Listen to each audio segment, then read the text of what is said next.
Pasukan pengibar bendera pusaka Kabupaten Maluku Tenggara mulai latihan baris berbaris untuk persiapan upacara peringatan Hari Ulang Tahun ke-79 RI pada 17 Agustus 2024 mendatang.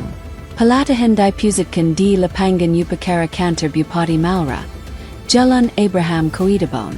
Pelatih Paskibraka Sersan Mayor Bambang, Sabtu 10 Agustus 2024 mengatakan, persiapan Paskibraka sudah dilakukan sejak Juni hingga Agustus dari tahap seleksi sampai dengan masa karantina di Hotel Suita.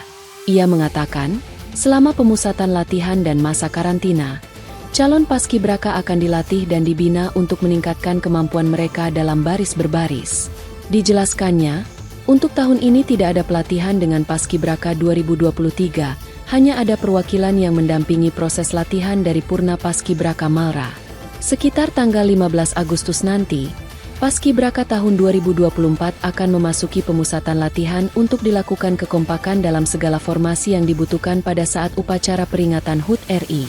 Dirinya juga meminta kepada calon Paskibraka untuk berlatih dengan fokus dan disiplin, sehingga dapat menjalankan tugas dengan baik. Sementara itu, perwakilan pelatih Purna Paskibraka Indonesia wilayah Kabupaten Malra, Rio Markasi Letelai mengatakan, dari sisi kapasitas agak berbeda di tahun ini, di mana tahun ini total 62 calon Paskibraka, sementara tahun lalu hanya 33 calon Paskibraka.